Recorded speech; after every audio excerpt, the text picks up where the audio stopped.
Estructura de los ecosistemas. Primero empecemos por definir qué es un ecosistema. Un ecosistema es el sitio en donde se dan las condiciones necesarias para el desarrollo de la vida animal, vegetal y humana. Cada ecosistema posee características diferentes, ya que la diversidad de flora y fauna es muy grande y están desarrolladas en función a las particularidades del medio en el que viven. Además, los seres encuentran en estos ecosistemas todo aquello que necesitan para subsistir. Los ecosistemas se clasifican en ecosistema acuático y ecosistema aéreo o terrestre. Hablemos de los ecosistemas acuáticos. Son los que están compuestos por flora y fauna que vive en el agua. Cada uno de estos ecosistemas posee características diferentes de acuerdo a la región del continente en donde se encuentren, ya sea la antártica, caribeña o africana, solo por citar algunos ejemplos. Los ecosistemas acuáticos pueden desarrollarse en cualquier espacio de agua, por lo que no influye el tamaño del lugar.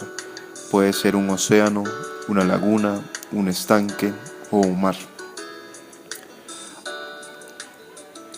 Hablemos ahora de los ecosistemas aéreos o terrestres. Estos ecosistemas se desarrollan en las zonas en donde los organismos que lo componen viven y se desarrollan en el suelo. Pero el aire que los circunda pertenece a ese mismo espacio terrestre. Una de las particularidades de los ecosistemas terrestres es que su formación dependerá de otros elementos como el clima, el suelo y los efectos de la temperatura, provocando así la formación de desiertos, selvas o bosques, entre otros.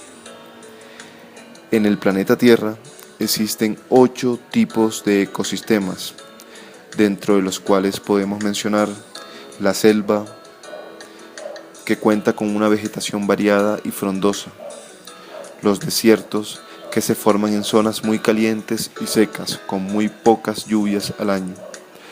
Los bosques templados son tipos de ecosistemas más comunes y se encuentran diseminados por todo el planeta.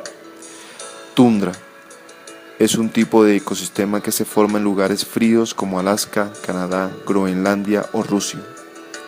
Tiene la característica de contar con su suelo congelado y también pueden llamarse permafrost. Las praderas. En estos ecosistemas predomina el pasto y constituyen una parte muy importante de la superficie de la Tierra. Dentro de todos los ecosistemas se evidencian relaciones. Cada ecosistema es un mundo y todas las especies que allí viven se abastecen con los elementos que ellos le proporcionan. Las relaciones que se dan entre los componentes de un ecosistema influyen en un funcionamiento y equilibrio. Cualquier alteración que se produzca en estos componentes perturbará el funcionamiento o la dinámica de todo el ecosistema. En todos los ecosistemas hay organismos, plantas, animales, microorganismos, una serie de condiciones ambientales como temperatura, humedad, presión atmosférica, etc. Y un conjunto de sustancias inorgánicas y orgánicas como el suelo, el agua, el humus, entre otros. Todos estos elementos que conforman un ecosistema se denominan factores. Existen 2 tipos de factores. Uno puede ser bióticos y el otro puede ser abióticos. Los factores bióticos corresponden a los organismos vivos. Los factores abióticos están integrados por las condiciones ambientales y el conjunto de sustancias inorgánicas y orgánicas. Entre los factores de un ecosistema se establecen relaciones o interacciones que permiten el funcionamiento o dinámica de un ecosistema, de tal forma que éste se puede autoconservar y autorregular. Las relaciones que se establecen en un ecosistema pueden ser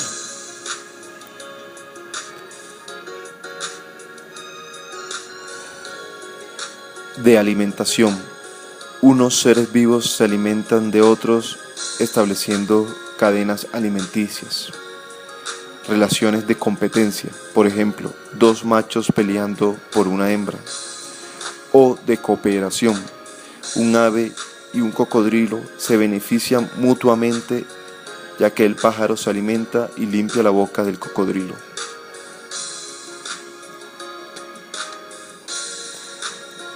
Entre los factores de un ecosistema se establecen relaciones o interacciones. Unas pueden ser intraespecíficas, que se dan entre los miembros de una misma población. Son aquellas que se dan entre seres de una misma especie. Estas relaciones pueden tener varios fines, como la nutrición, la reproducción o la protección. Las interespecíficas se dan entre los miembros de una comunidad. En un ecosistema siempre se encuentran grupos de seres de diferentes especies que se relacionan entre sí, dando lugar a una comunidad. Relaciones energéticas se dan gracias a la circulación de energía desde los autótrofos hacia los heterótrofos. La energía utilizada por los ecosistemas proviene del Sol. Los seres autótrofos transforman la energía en energía química mediante el proceso de la fotosíntesis. La energía producida en la fotosíntesis es incorporada a la comunidad por medio de las cadenas alimenticias que se establecen entre los niveles tróficos. Y existe las relaciones por flujo de materia. Se dan gracias al recorrido de materias que describen ciclos desde el ambiente abiótico hacia el biótico para volver al abiótico. El flujo de materia en los ecosistemas también comienza con los seres autótrofos, que producen por medio de la fotosíntesis la materia orgánica que requieren todos los organismos del ecosistema. Los organismos fotosintéticos transforman la materia inorgánica en materia orgánica. La materia de los ecosistemas, a diferencia de la energía, se recicla por medio de los ciclos biogeoquímicos. Hablemos claramente o expliquemos mucho mejor el flujo de energía. Este flujo va desde los organismos autótrofos, que por lo general son organismos que realizan la fotosíntesis, como por ejemplo las plantas, hacia otros que se alimentan de ellos y que corresponden a herbívoros, por ejemplo una vaca que se alimenta de una planta. A su vez, los herbívoros son presas de otros animales, los depredadores. Se constituye así una verdadera cadena para la vida, donde cada eslabón corresponde a un ser vivo. Expliquemos el ciclo del carbono. El carbono es el principal elemento de la estructura de los seres vivos porque constituye parte de sus tejidos. Se encuentran generalmente formando compuestos como carbohidratos, grasas, proteínas y ácidos nucleicos. Las plantas absorben el dióxido de carbono del aire o del agua durante la fotosíntesis, lo transforman en compuestos orgánicos llamados azúcares, que los vegetales almacenan en sus tejidos. Cuando los animales se alimentan de las plantas durante la digestión y la respiración celular, transforman los azúcares en dióxido de carbono y los regresan al medio. Las bacterias y los hongos se encargan de desintegrar vegetales o animales muertos y de esta forma devuelven a la atmósfera el carbono o en forma de dióxido de carbono. El ciclo del nitrógeno. El nitrógeno es un elemento abundante en la atmósfera y en el suelo, pero la mayoría de los organismos no pueden utilizarlo directamente, por tanto, es necesario que se convierta en compuestos simples mediante un ciclo en el que intervienen varios tipos de bacterias, hongos, plantas y animales. El nitrógeno atmosférico es captado por las bacterias nitrificantes. Estas lo transforman en nitritos o nitratos y lo depositan en el suelo. Las plantas absorben los nitritos y los convierten en proteínas. Las proteínas vegetales pueden pasar a los animales por medio de la alimentación. Cuando las plantas y los animales mueren, las bacterias desnitrificantes reintegran el nitrógeno al suelo y a la atmósfera. Y por último, el ciclo del oxígeno. Es la cadena de reacciones y procesos que describen la circulación del oxígeno en la biosfera terrestre. Al respirar, los animales y los seres humanos tomamos el aire del oxígeno que las plantas producen y luego exhalamos gas carbónico. Las plantas a su vez toman el gas carbónico que los animales y los seres humanos exhalamos para utilizarlo en el proceso de la fotosíntesis. Plantas, animales y seres humanos intercambian oxígeno a gas carbónico todo el tiempo, los vuelven a usar y los reciclan. A esto se le llama el ciclo del oxígeno.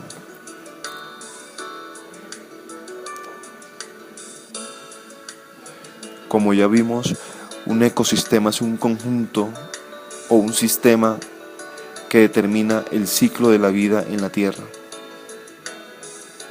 Por lo tanto, los ecosistemas y la biodiversidad que albergan son el soporte vital de la Tierra. Dependemos de ellos para el aire que respiramos, la comida que comemos y el agua que bebemos. Los ecosistemas se deterioran cuando desaparecen algunos de los seres vivos que la forman. Si un ser vivo desaparece, pueden desaparecer todos los demás, pues todos están relacionados. Son muchas las causas que deterioran a los ecosistemas, como por ejemplo la contaminación, la deforestación y la sobreexplotación de los recursos. Las personas debemos proteger los ecosistemas, por eso existen leyes que tratan de evitar que se deterioren. Una forma de proteger a los ecosistemas es declarar los espacios protegidos, así se pueden conservar en un buen estado y evitar su deterioro. Un aspecto fundamental para la conservación de la biodiversidad biológica es lograr una adecuada conservación de nuestras representativas de los diferentes ecosistemas, principalmente en el interior de áreas protegidas, pero también por fuera de las áreas con un estatus formal de conservación.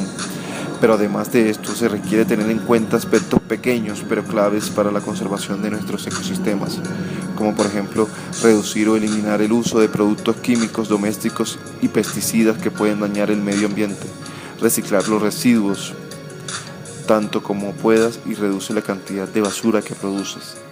Reduce tu huella de carbono.